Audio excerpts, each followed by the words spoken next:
Amara Okafor didn't believe in luck.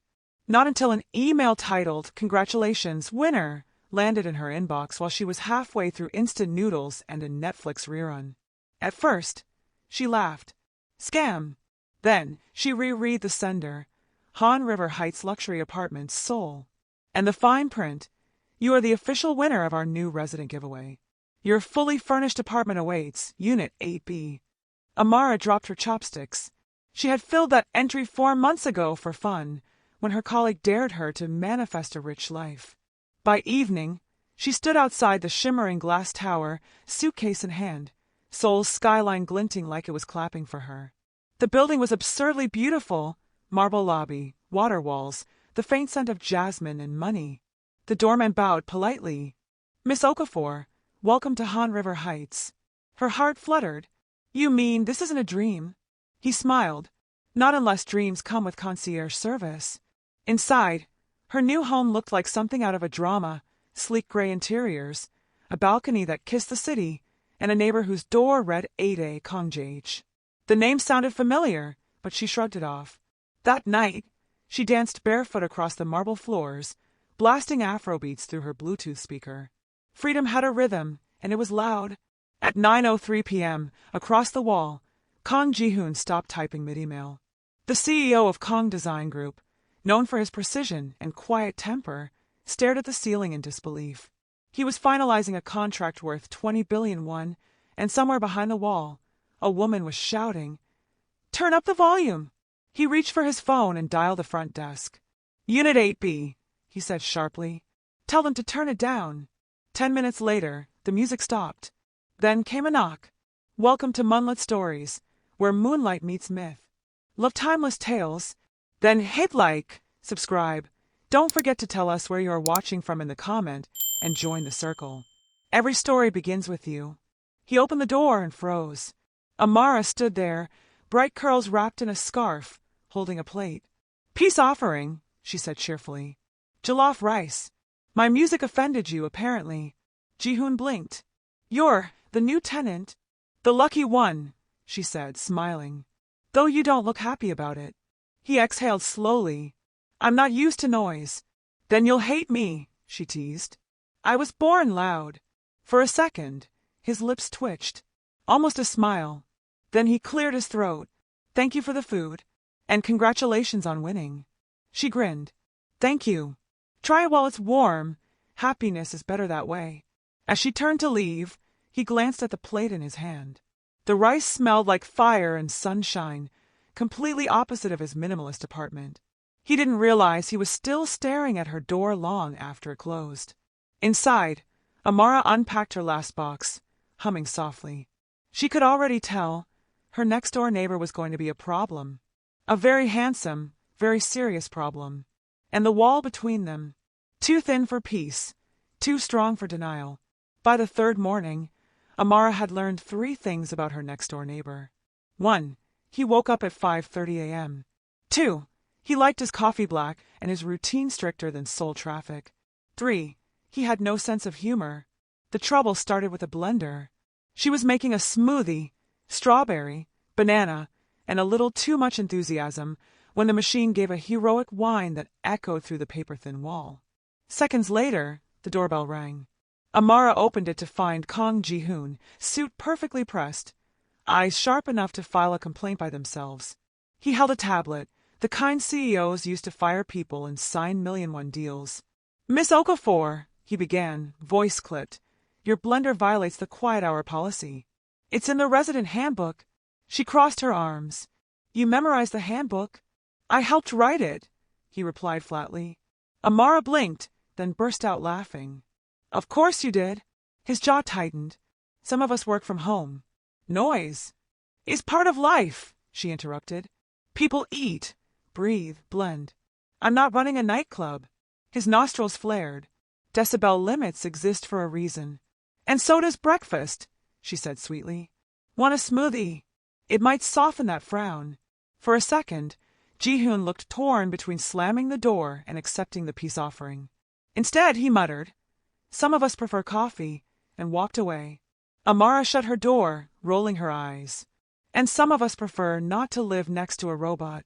Later that afternoon, she left a sticky note on his door. Dear Mr. Noise Police, next time you want to file a complaint, take it easy. 8B. She giggled all the way to the elevator. When Ji-hoon found it, he stared at the note for a full minute before sighing. He wasn't used to people teasing him. His employees practically saluted when he walked by. This woman, this neighbor, treated him like he was just another guy in the hallway. And the worst part, it bothered him how much he noticed her laugh echoing through the vents later that night. At exactly 11 p.m., Amara was sketching designs on her tablet when a faint tap-tap came from the shared wall.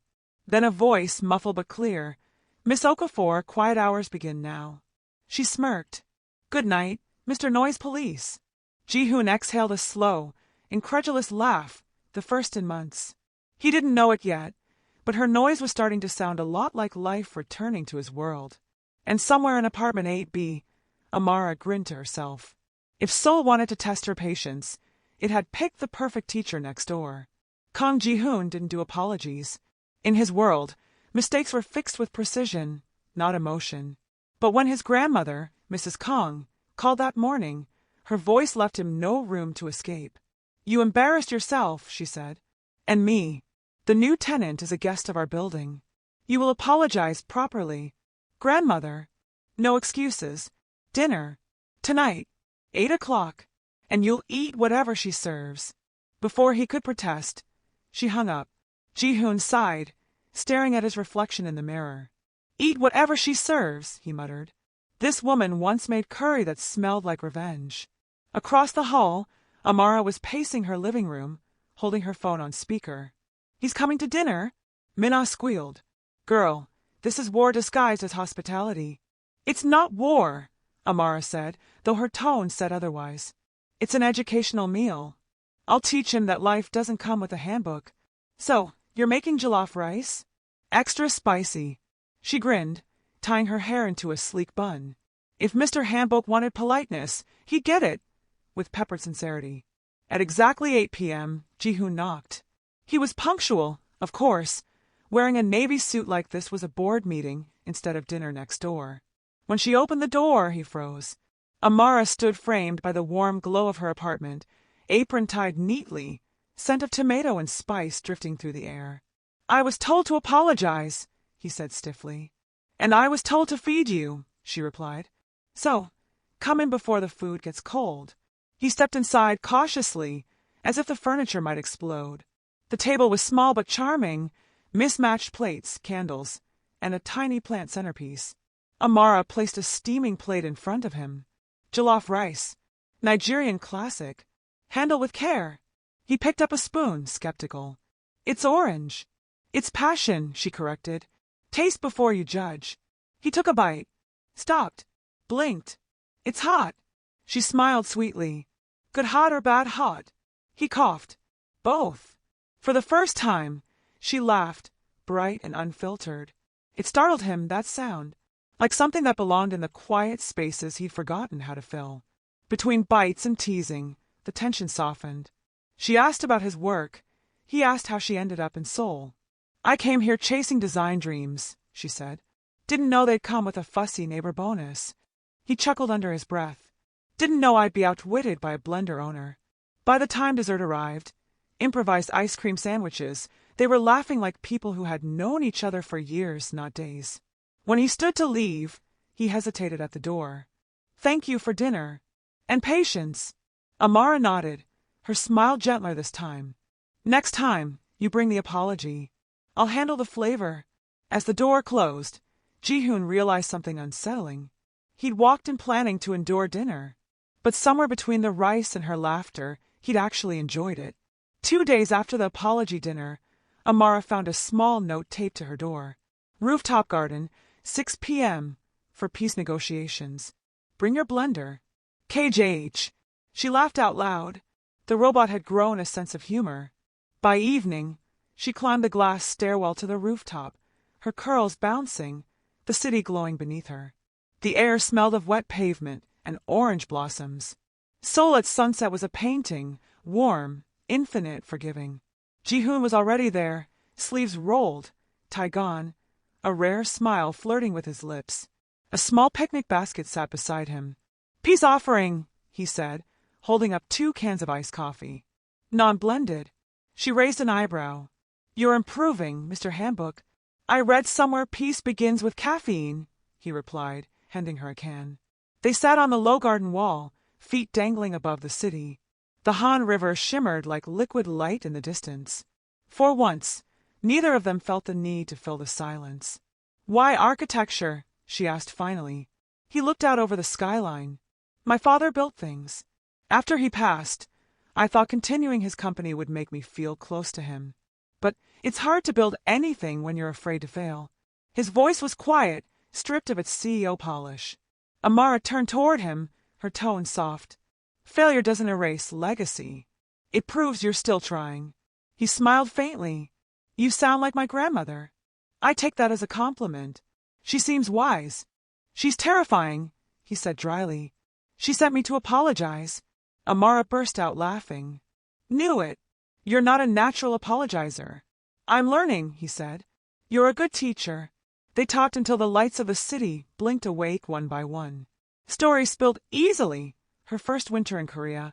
"I thought frostbite was a myth." His worst business pitch. I sneezed mid-sentence. When a gust of wind sent her scarf flying, he caught it instinctively. Their hands brushed, the world shrinking to that single spark of touch. "Careful," she murmured. "You're dangerously close to being human, Mr. CEO." He laughed quietly, the sound warmer than the city lights. "Don't tell the board." For a heartbeat, they simply watched each other. No arguments, no walls, just 2 neighbors under the same soul sky. Then his phone buzzed. A message flashed across the screen. "Meeting tomorrow, urgent." Han Sung-min. His jaw tightened. "Work?" she asked. He pocketed the phone. "Trouble." "You'll handle it," she said simply. "That's what builders do." He looked at her, a little stunned by the faith in her voice. "You make it sound easy." "It's not," she said, smiling softly. "But it's better when you have coffee and a view." As she stood to leave, he called after her. "Amara." "Yeah. Thanks for not giving up on peace." She grinned. "Don't thank me yet. I still owe you a noise complaint remix." Her laughter echoed down the stairwell, bright and alive. Ji-hoon watched the door close behind her and realized the rooftop had never felt more like home. Monday morning in Seoul felt deceptively calm. Blue skies, soft wind, the kind of day that promised peace. But Amara Okafor had never trusted calm days. They usually meant drama was hiding somewhere in the inbox. She smoothed the front of her blazer, double-checked her portfolio, and murmured to herself, freelance pitch. "Smile. Don't overshare. Pretend you're not nervous." The email invitation had come from KDG, Kong Design Group, one of Seoul's top architecture firms. The name rang a faint bell, but she'd been too excited to think much of it. A design consultant opening at KDG could mean money, exposure, and validation that moving halfway across the world hadn't been a mistake. When she entered the glass-walled conference room, the receptionist gestured toward the head of the table. "Director Kong will see you now." She looked up. Kong Ji-hoon, her neighbor, her noise complaint nemesis, her rooftop peace partner. He was already mid-presentation, sleeves rolled, voice calm and commanding. For a second, she forgot to breathe. He forgot his words. "Miss Okafor," he said slowly, disbelief flickering across his face. "You're our applicant." Amara blinked. "You're Director Kong." The receptionist smiled awkwardly. "Oh, you two know each other?" Ji-hoon cleared his throat. "We share a wall." "Interesting," the receptionist murmured before scurrying out. Amara set her portfolio on the table, fighting the urge to laugh. "So, should I call you boss now, or are we still on a first-name argument basis?" He exhaled sharply, trying not to smile. "Let's keep it professional." "I can be professional," she said. "Just not quiet." He pinched the bridge of his nose. "That I already know." "Still," he gestured for her to begin. She connected her tablet to the screen, and within seconds the room transformed with color, vivid mood boards, sustainable design sketches, cozy modern spaces that felt alive. "This," she explained, "is how you make luxury feel like home. People don't just buy walls, they buy warmth." Ji-hoon watched in silence, something soft settling in his expression. Her ideas were bold, human, Everything his company's sterile designs had been missing. When she finished, she turned to him. "So, am I hired or evicted?" He leaned back, expression unreadable. "You're surprisingly good." "Surprisingly? I meant that as a compliment." She smirked. "You really need to work on your tone, Mr. CEO." By the time she left, the tension had shifted, still there, but gentler, laced with curiosity instead of irritation. In his office, Ji-hoon watched her disappear through the glass doors, a smile tugging at his lips. For the first time in months, the boardroom didn't feel cold. He tapped a memo into his tablet. Approved freelance contract, A. Okafor. Temporary consultant. Then, almost against his will, he added another line. Note: remind self not to fall for the neighbor. Outside, the sky that had promised calm was cracking with the first signs of a storm, the kind named Amara. By her second week at KDG, Amara had learned two unshakable truths. 1. Korean corporate meetings had the emotional temperature of an ice cube. 2. She was allergic to silence. Ji-hoon, meanwhile, was learning that his new consultant operated by an entirely different rulebook. She arrived at 9:03 a.m. instead of 9 o'clock sharp. She laughed during presentations. She greeted everyone with a cheerful, "Good morning, family," that made the interns blush. And yet, her designs impressed every client they met. "Miss Okafor," Ji-hoon said during one meeting, voice calm but strained. "Perhaps fewer colors in the mock-ups." She frowned. "Fewer colors? It's a minimalistic building, not a carnival." Later that afternoon, he found her in the model room, humming Burn Up Boy under her breath while rearranging samples. "You enjoy chaos, don't you?" he asked. She looked up, grinning. "No, I enjoy personality. You should try it sometime." He exhaled. "You're impossible." "And yet," she said, sliding a 3D rendering across the table, "you haven't fired me." He studied the design. A blend of clean Korean lines with warm Nigerian textures, sunlight pooling through terracotta accents. It was stunning. "This," he said quietly, "feels like home." She softened. "That's the point." For a moment, they just looked at each other, the tension between them shifting. No longer competitive, but magnetic. The spell broke when his cousin Han Sungmin walked in. Well, Sungmin drawled, smirking. "The famous neighbor designer." Amara blinked. "Do I know you?" "Everyone knows me eventually," he said, shaking her hand too long. "Welcome to the family business." Ji-hoon's tone cooled instantly. "She's a consultant, not your entertainment." Sungmin chuckled. "Touchy, cousin. I was only being polite." Amara folded her arms. "There's polite, and there's creepy. Learn the difference." The interns nearly fainted. Ji-hoon hid a smile behind his hand. That evening, when Amara returned to her apartment, a small envelope waited at her door. Inside was a simple note written in neat handwriting. "For your first week at KDG, thank you for shaking up the silence. KJH." She smiled, touched. Then she noticed the small box attached, earplugs. Laughing, she knocked on his door. When Ji-hoon opened it, she waved the box playfully. "So this is your way of saying thanks." He shrugged. "Consider it cultural balance." She grinned. "Next time, I'm gifting you Afrobeats headphones." "God help me," he muttered, but his smile lingered even after she left. Rain came down hard that evening, drumming against the glass tower of KDG like impatient fingers. Most employees had already fled the building, but Amara was still in the design lab, rearranging color palettes that refused to cooperate. Ji-hoon passed by, jacket draped over one arm. "Still here. Perfection takes time," she said without looking up. "Besides, I'm not afraid of a little rain." He hesitated. "I can drop you off. Roads are bad." She looked up, one brow raised. "Are you offering me a ride or supervision?" He smirked. "A bit of both." They stepped into the elevator together, water streaking down the glass panels as the doors closed. Soft jazz played through the speakers, peaceful, almost suspiciously peaceful. Then, at the 12th floor, the lights flickered. At the 11th, they went out. The elevator jerked to a stop. Amara gasped. "Please tell me this isn't happening." Ji-hoon pressed the emergency button. Nothing. He sighed, pulling out his phone, no signal. She exhaled slowly, clutching her bag. "So this is how I die." In heels. Next to my boss. He chuckled. Relax. Backup power will kick in soon. Soon, she repeated. That's not comforting. You say it like you own the building. I do, he said simply. Amara blinked. You're joking. He wasn't. Her eyes widened. Wait, you own the entire KDG tower? He nodded. Family legacy. So you're rich, powerful, and still can't fix an elevator? He smiled faintly. Touché. Minutes passed in heavy silence, broken only by the hum of the emergency light. Why do you work so much? She asked finally. You live in a penthouse, not a prison. He leaned back against the wall. Because when you stop, people notice. And when people notice, they expect you to fail.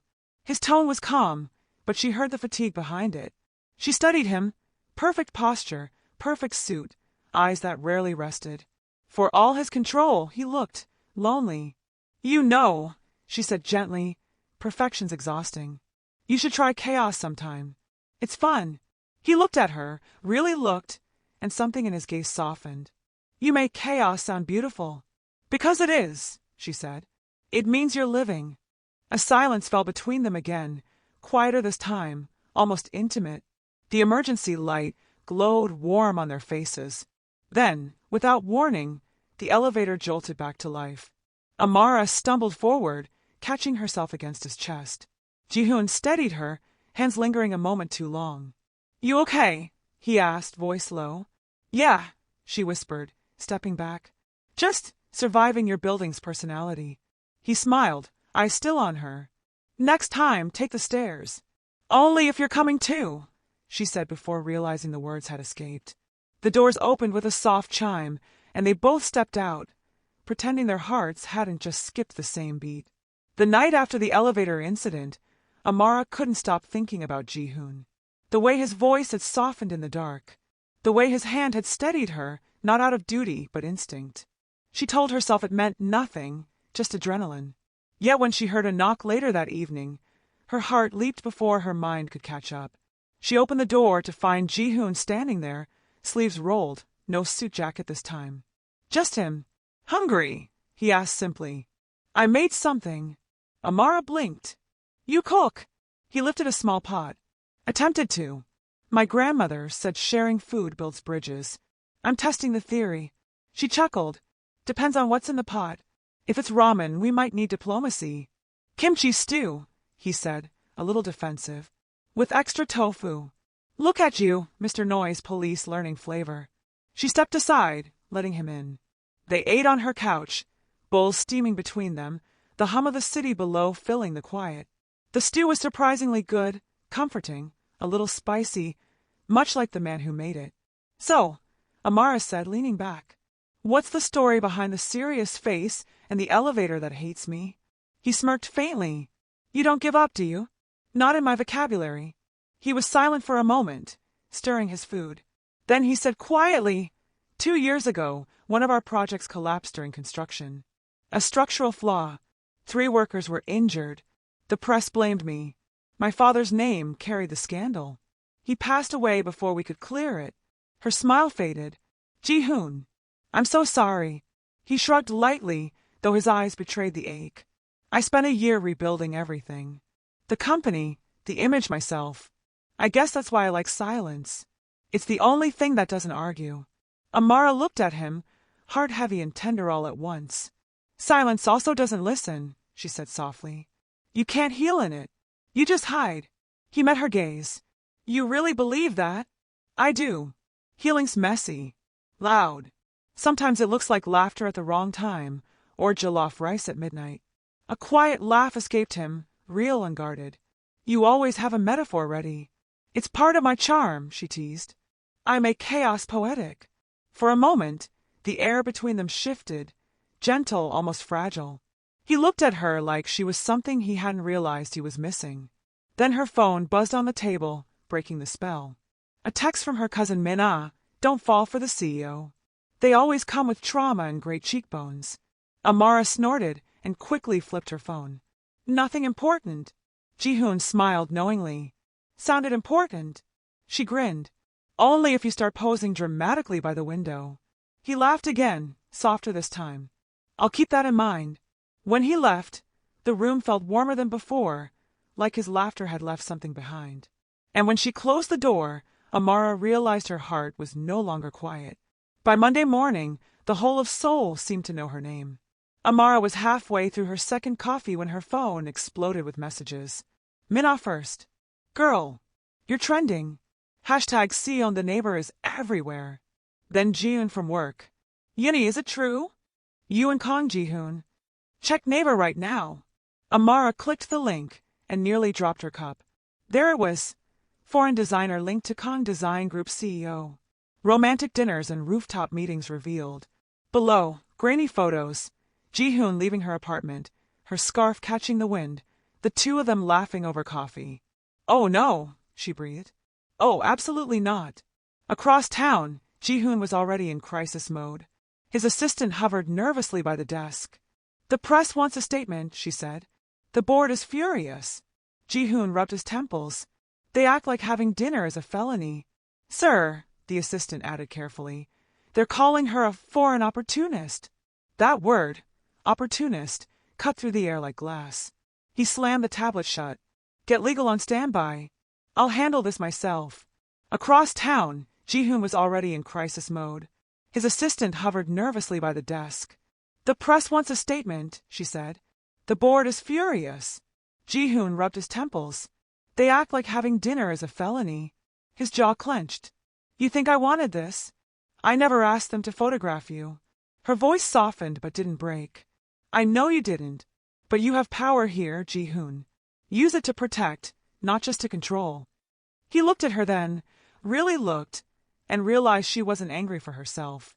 She was angry because she'd seen this before, people twisting stories, turning kindness into currency. I'll fix it, he said quietly. You better, she replied, because I didn't come all the way from Lagos to be reduced to a headline. That evening, the press conference room at KDG buzzed with reporters. Cameras flashed as Jihoon stepped up to the podium, expression steady but fierce. The woman in those photos, he began, is not a scandal. She's one of the most talented designers I've ever worked with. And she deserves respect, not rumors. The crowd murmured. One reporter shouted, Are you denying a romantic relationship? Jihoon met the camera head-on. I'm denying your right to insult her. The microphones erupted, but the damage had already changed shape. Online, public opinion began to shift. Comments poured in. He defended her. She must be special. Power couple vibes.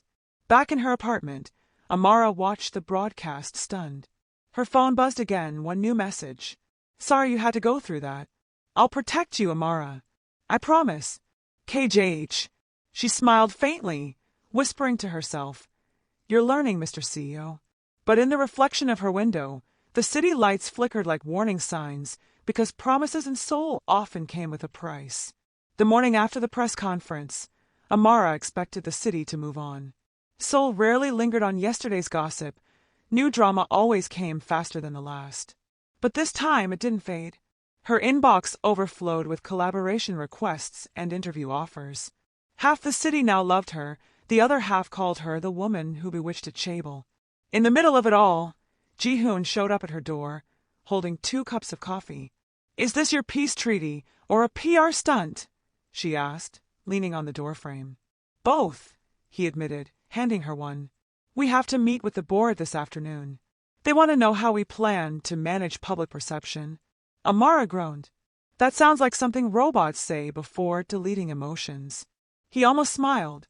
You'll survive. Just be yourself. That's what got me in trouble the first time. At the KDG boardroom, the air was so tense it could cut glass. Jihoon stood at the head of the table, calm but sharp. Amara sat beside him, trying not to fidget under the stares of Seoul's most intimidating executives. One board member cleared his throat. Mr. Kong, your association with Miss Okafor has caused significant attention.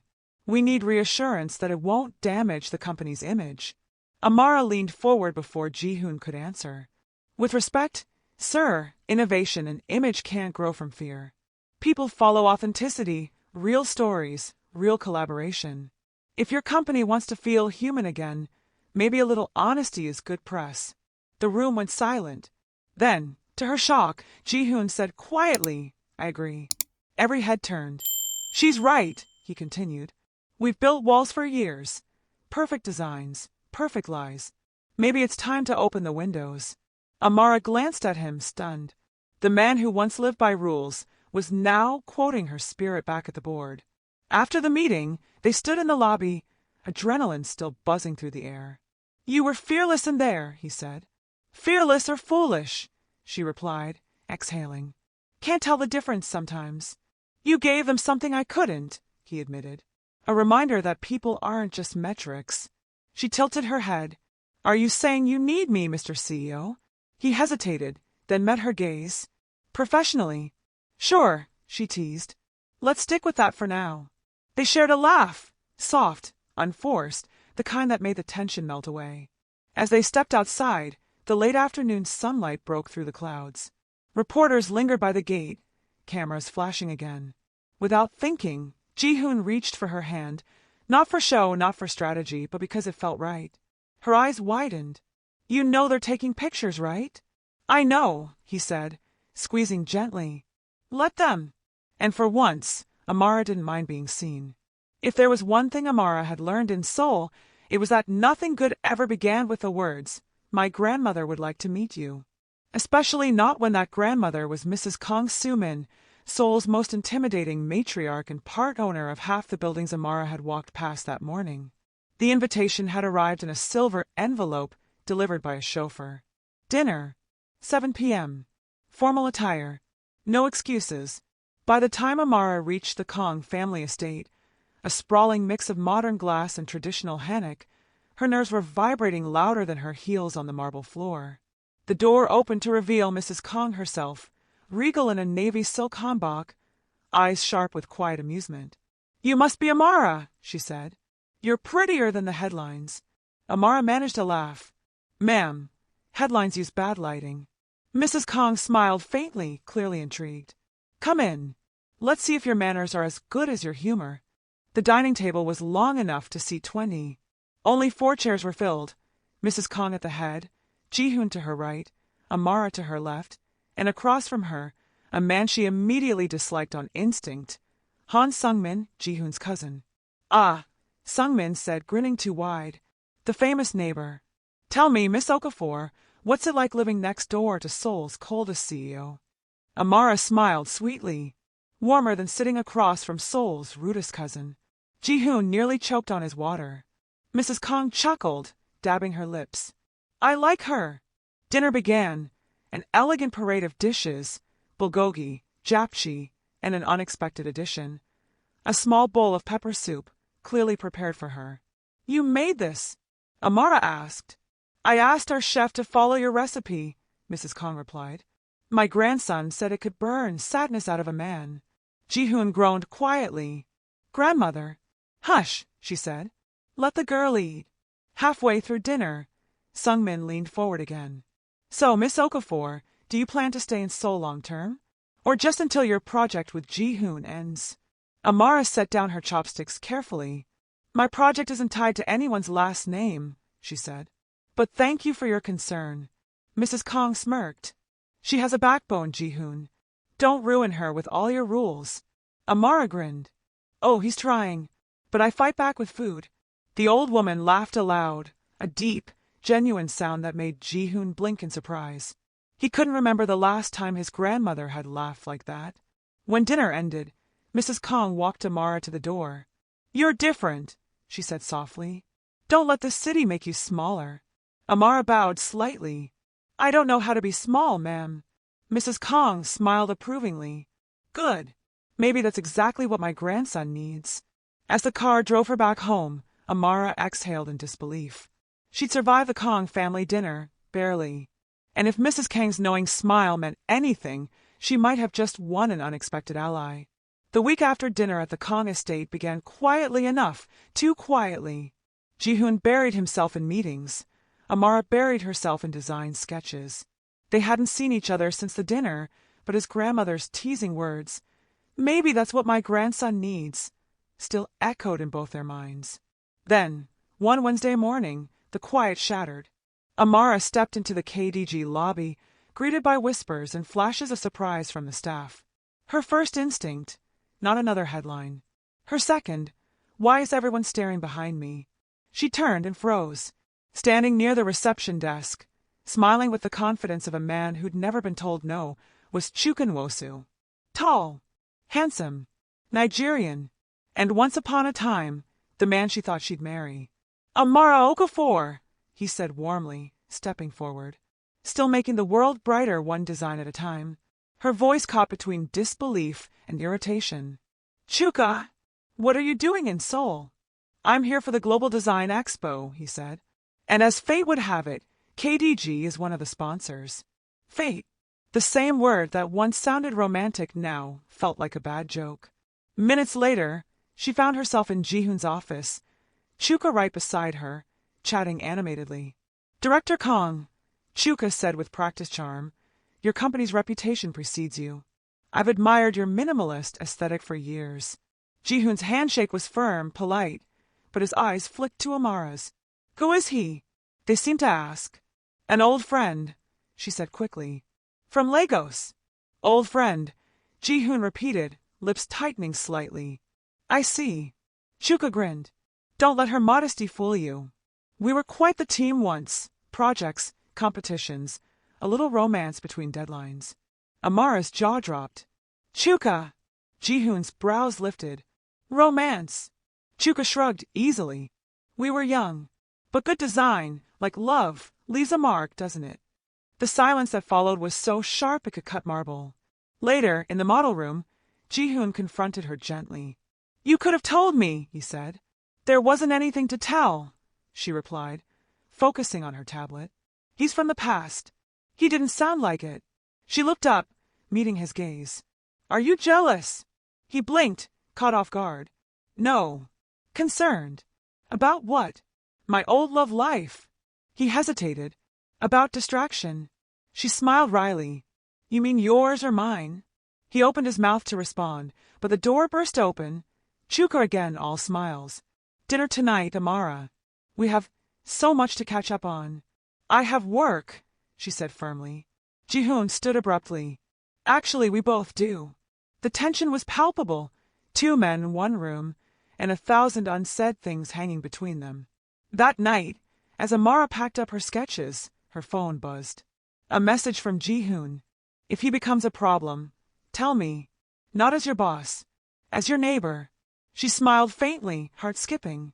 Trouble had arrived in Seoul, and Jihoon's calm, polished world was about to feel the heat of Lagos. The tension at KDG was no longer subtle. It crackled through the air every time Amara and Jihoon shared the same room. Ever since Chuka's arrival, Jihoon had been colder, quieter, his words trimmed of warmth.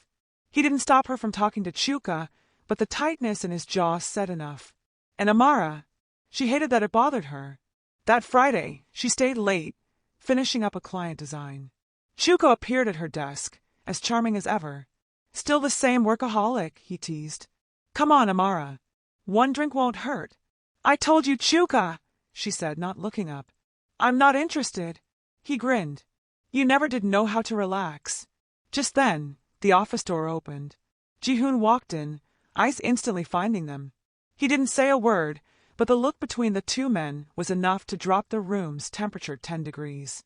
Director Kong, Chuka greeted, smile sharp. We were just talking about old times. I noticed, Jihoon said evenly.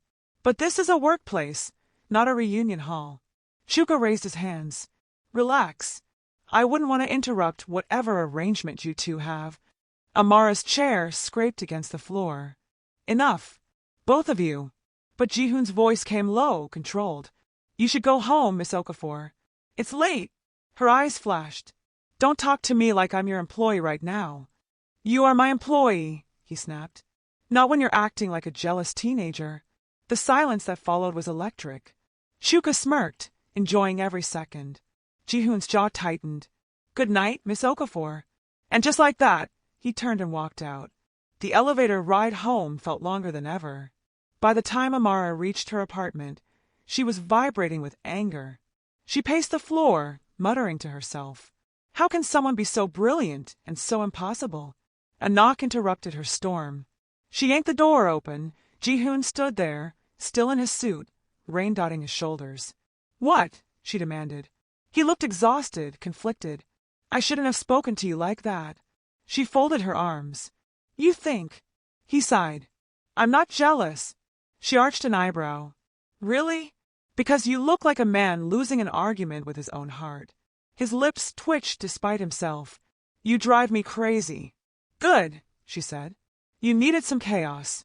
He stared at her, then quietly, "I don't know what to do with you." Her voice softened.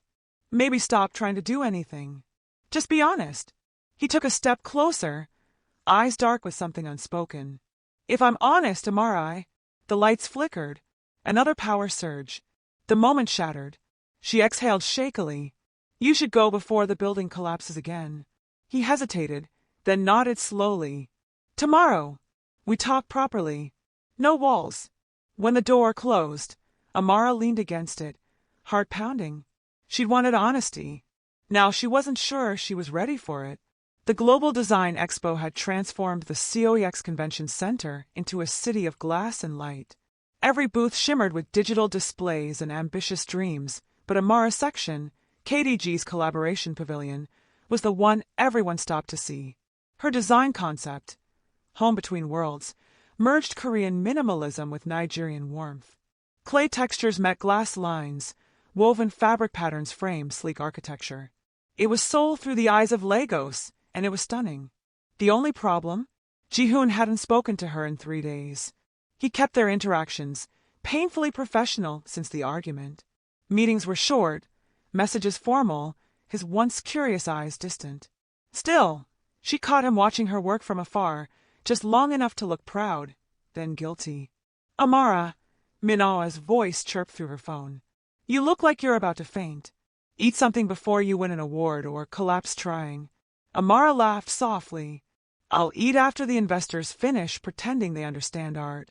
As if on cue, the crowd parted, and there he was. Kang Ji-hoon. Impeccable suit, calm expression, but his gaze had found her instantly. "Director Kang," one of the reporters greeted. "Are you proud of this collaboration?" He looked at Amara, then at the cameras. "Very proud. It's her vision that gave KDG heart again." She blinked, surprised. Public praise from Mr. Perfect? That was rarer than sunshine in a storm.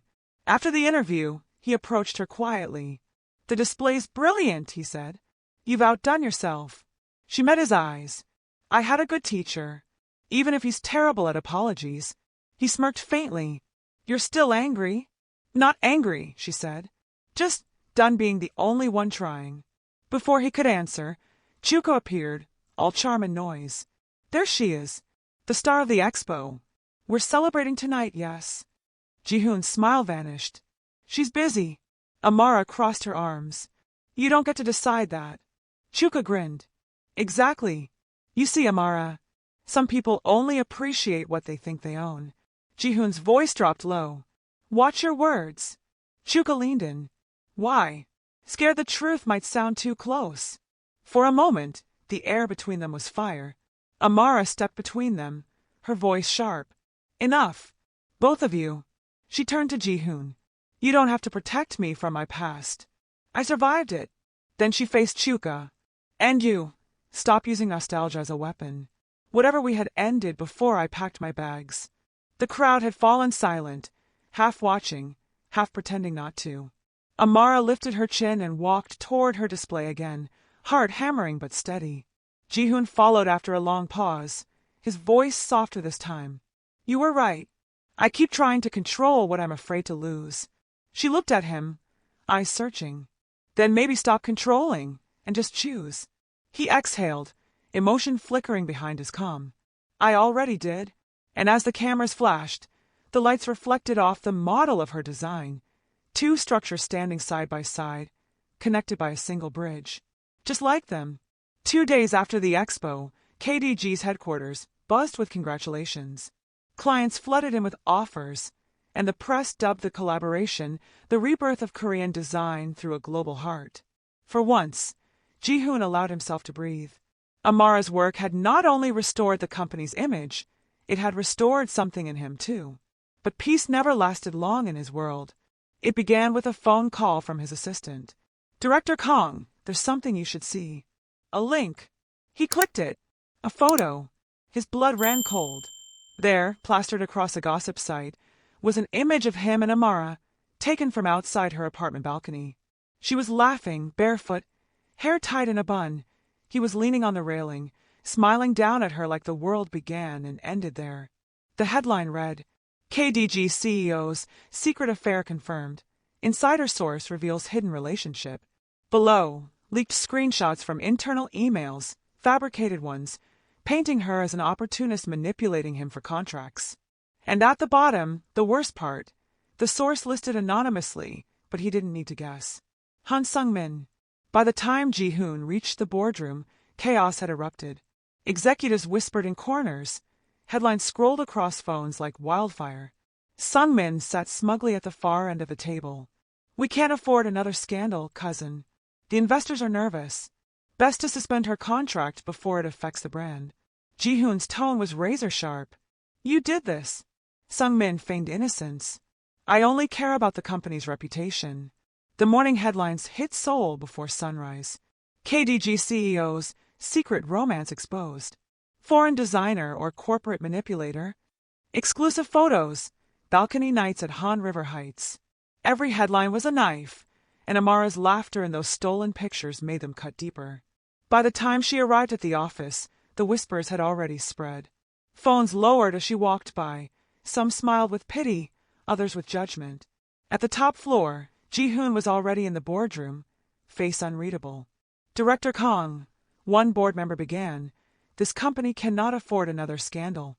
Our stocks are dipping, and the media wants answers."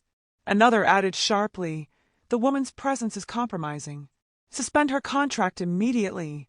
Ji-hoon's gaze flicked to Han Sung-min, lounging smugly at the far end of the table, pretending to scroll through his tablet. "This is ridiculous," Ji-hoon said coolly. "Miss Okafor's work built the campaign that's saving our brand. She's not the problem." Sung-min smiled thinly. "Then who is, cousin?" "Because someone leaked confidential material. Someone risked our image. Maybe you should ask the woman who had the most to gain." Ji-hoon's voice hardened. "Careful, Sung-min." "Oh." Sung-min's eyes glittered. "Can't handle the truth? You're blinded by her charm, and everyone sees it. It's embarrassing." The tension snapped like a bowstring. Ji-hoon slammed his palm on the table. "You think power gives you the right to destroy people? You're wrong. This company will not trade integrity for gossip." A stunned silence followed. Even the senior partners exchanged glances. They had never seen him lose his composure. After the meeting, Amara stood waiting in the corridor, clutching her tablet to her chest. "Ji-hoon," she said quietly as he approached. "It's everywhere. My name. Your company. Your family. Maybe I should step down before it gets worse." He shook his head immediately. "No, you didn't do anything wrong. You're not running away because of his games." She swallowed. "But what if this ruins you?" He met her eyes, firm and gentle all at once. "You already saved me once. Let me return the favor." A lump formed in her throat. "You don't have to protect me." "Yes," he said softly, "I do. Because I'm the one who should have protected us from the start." That evening, an official statement went live on KDG's website. "The rumors concerning Director Kong and Miss Amara Okafor are false and defamatory. Legal actions are underway against those responsible for the leak. KDG stands by its designers, local or foreign, who bring integrity and innovation to our brand." Within hours, the public conversation began to shift again. Hashtag #StandWithAmara trended online. Supporters flooded her inbox with messages of solidarity. And in a dim corner of the city, Sung-min watched the news coverage with a sneer. "This isn't over," he muttered. In her apartment that night, Amara sat on the balcony, phone buzzing endlessly. One message stood out. "You're not alone. I'm done hiding. Tomorrow we fight back together. Ji-hoon." For the first time in weeks, she smiled. War had been declared, and love was on the front lines. The rain came hard and fast that night, turning Seoul's skyline into a blur of silver and shadow. Thunder rolled above Han River Heights, but on the rooftop, Amara didn't move. She stood beneath the awning, watching the city lights flicker through the storm. She had seen Jihoon's message. Tomorrow we fight back together. But she couldn't wait until tomorrow. Not when her name was still being dragged online, not when her heart felt heavier than the sky. She needed air. She needed him. The rooftop door creaked open. Jihoon stepped out, rain soaking his hair, his tie hanging loose. His expression, half frustration, half relief. "You shouldn't be out here," he said, voice raised over the wind. "You'll get sick." "I've survived worse than rain," she replied. He took a few steps closer, water glistening on his suit. "I came to check on you. The lawyer's filing the lawsuit tomorrow." She nodded slowly. "You always fix things, don't you?" He frowned. "Someone has to." "No," she said softly. "Someone has to feel things, too." The rain poured harder. Amara looked away, blinking back tears that the storm could easily disguise. "You think the scandal hurts you more than it hurts me?" she asked quietly. "Back home, I fought to be taken seriously as a Nigerian designer.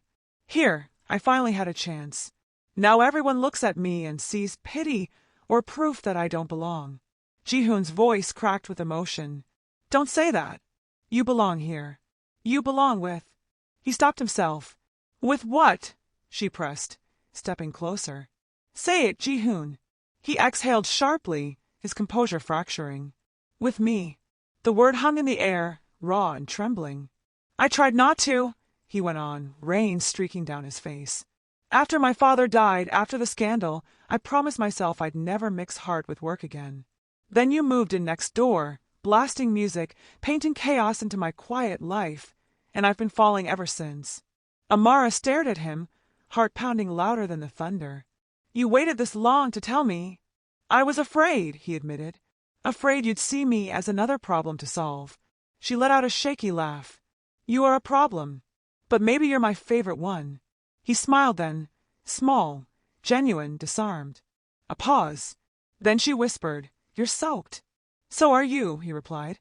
Before logic could interfere, she reached for him, tugging him under the awning. His hand found hers, warm despite the cold. For a long second, they just stood there, faces inches apart, the city humming beneath them. Then he leaned in, voice low. "Permission to finally break one of my own rules?" She nodded. "Granted." And under the Seoul rain, Jihoon kissed her, slow, certain, the kind of kiss that rewrote every headline in the world. For days after the rooftop kiss, Seoul seemed softer. Even the rain felt lighter, as if the city itself had exhaled after holding its breath too long. Amara and Jihoon didn't announce anything, but the air between their apartments had changed. No more notes under the door.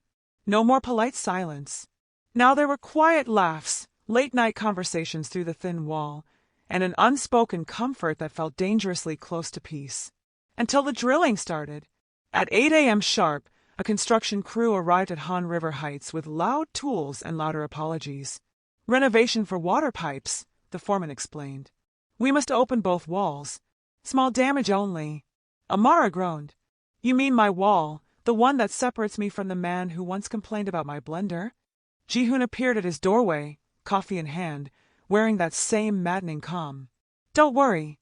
I'll make sure they don't damage anything important." "Like your ego," she teased. He smirked. "Exactly." The drilling began. Dust filled the hallway, echoing through both apartments. By noon, the foreman called out, "Director Kong, Miss Okafor, we have situation." They stepped inside and froze. The entire section between their living rooms had collapsed. A jagged hole now connected their spaces, revealing matching furniture, shared light, and the stunned faces of two people who had spent months pretending the wall defined their boundaries. Amara blinked. "Well," she said slowly, "that's symbolic." Jihoon's lips twitched. "It appears fate just joined our leases. The workers promised repairs in 2 days, which quickly translated to at least a week. So, for 7 days, they lived with an open wall, 2 apartments, 1 shared heartbeat. At first, it was chaos. Jihoon's alarm woke her at 6. Amara's music started at 8. By noon, they tripped over each other's belongings at least 3 times. "Why is your plant on my floor?" he complained. "Because your lamp tried to blind it," she shot back. But then came the softer parts, her cooking filling both apartments with spice and warmth, his laughter breaking through her long work nights. On the third evening, he brought dinner across the gap. Ceasefire meal? She raised her glass. Truce. Until dessert. They ate side by side on the floor, the evening sun painting gold across the new open space. As night fell, Amara leaned against the broken wall, watching him tidy up. You know, you could just say you like having me this close. He glanced up, eyes warm. I was thinking the same about you. She smiled, brushing dust off the cracked edge. Guess we don't need a wall anymore. He stepped closer, voice soft. No, we just need each other. And in the glow of a half-demolished room, the silence that followed felt like home. The wall between them was finally gone, but fate, as always, had other plans. It started with an email. Amara read it 3 times, blinking at the words like they might vanish if she stared long enough. Subject: Invitation to lead design expansion, Lego Studio from Global Design Group Africa Division. It wasn't spam. It was her dream job, a permanent position, full creative control, a return home as a success story. So why did her stomach twist instead of celebrate? That evening, Ji-hoon found her pacing the open space between their apartments, tablet clutched to her chest. Another headline, he asked gently. She shook her head. An offer. From Lagos. They want me to head their design expansion. His expression faltered. That's incredible. It is, she said, forcing a smile. It's everything I worked for. My parents would. She stopped. The words caught in her throat. They'd finally stopped worrying about me living halfway across the world. He nodded slowly. You should take it. Something in her chest tightened. Just like that? No argument. He looked down, the faintest crack in his composure. I've never been the one who should decide where you belong, Amara. She frowned. But what if where I belong isn't a place? He looked up then, eyes searching hers. Then maybe it's a person. For a long, fragile moment, neither of them spoke. The sound of Seoul outside their windows, the traffic, the hum of the river, filled the silence they didn't know how to break. Later that night, she sat on the balcony, city lights glittering like questions. Ji-hoon joined her, 2 cups of tea in hand. When do they need an answer? He asked. Tomorrow. He exhaled. You always did move faster than my comfort zone. She smiled faintly. You always did plan 5 steps ahead.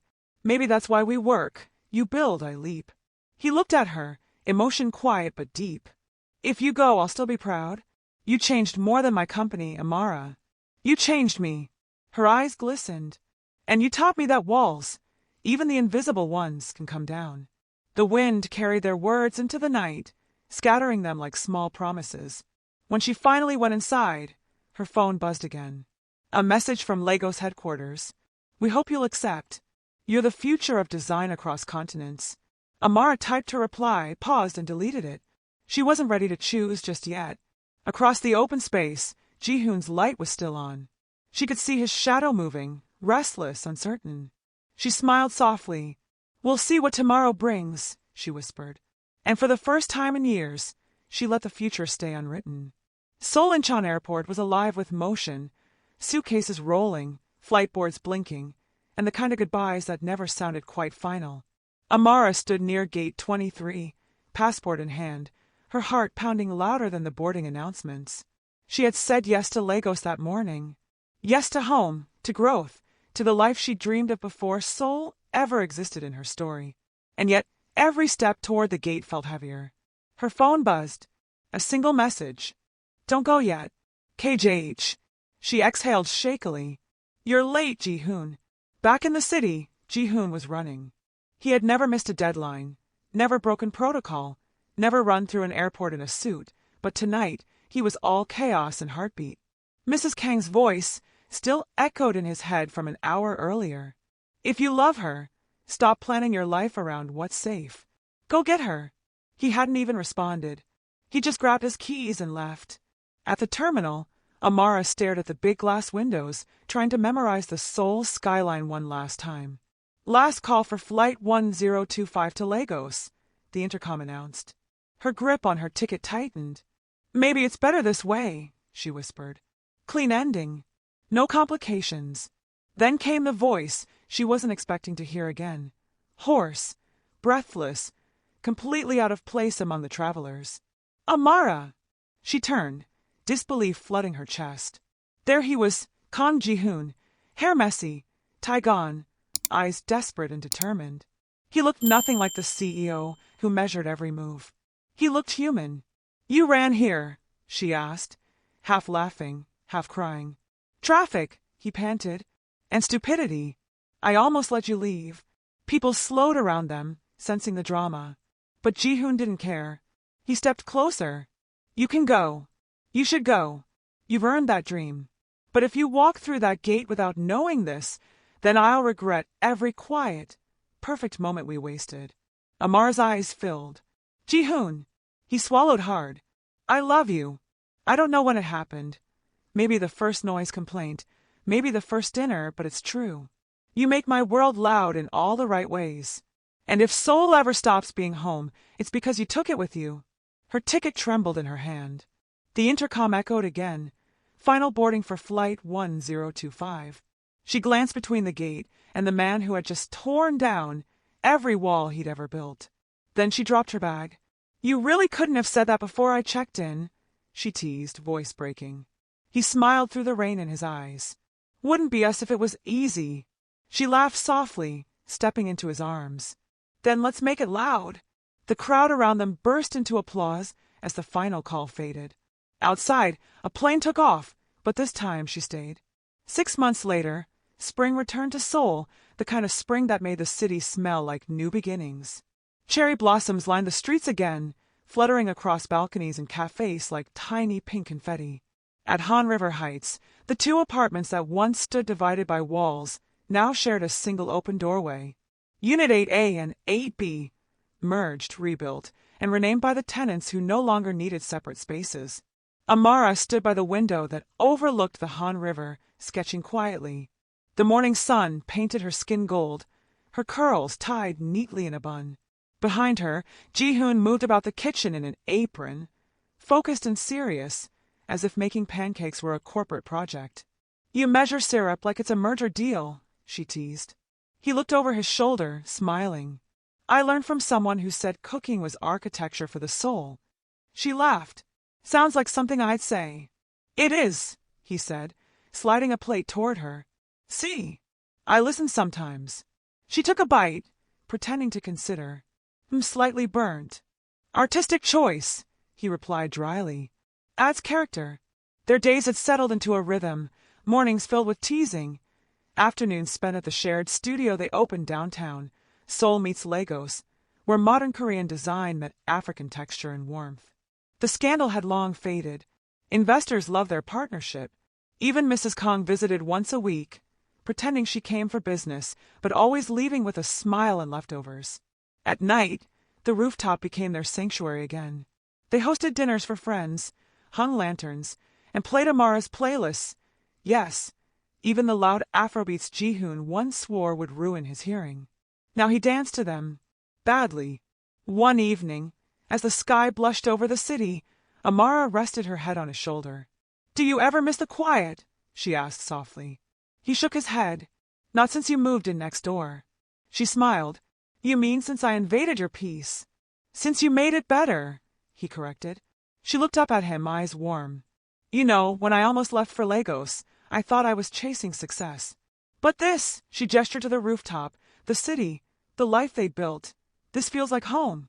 He tucked a curl behind her ear. Because it is. Home isn't where we start. It's who we end up with. The breeze carried laughter and music from the streets below. He reached into his pocket, pulling out a small silver keychain, the same one from her apartment, giveaway long ago. Still think you won by luck? He asked. She laughed softly. No. I think Seoul knew exactly what it was doing. They stood together, hands intertwined, watching the city glow to life. Two hearts that started on opposite sides of a wall, now beating in sync under the same Seoul sky. And somewhere in the distance, the faint hum of life whispered back, love really does live next door. Thank you so much for staying with us till the very end of the story. If you enjoyed it, please don't forget to like this video, share it with your friends, and leave a comment below. We'd love to hear the lessons you learned and your thoughts on how we can continue improving to give you the very best. Here at Munlyt Stories, every tale is crafted with passion, care, and dedication. Our mission is simple: to entertain, inspire, and connect us all across cultures and hearts. So, keep the conversation alive in the comments, and don't forget to subscribe and hit the notification bell so you never miss a new episode. Till next time, we are Munlyt Stories, bringing you amazing tales that touch hearts and spark imaginations. Stay blessed. Stay inspired. See you in the next story.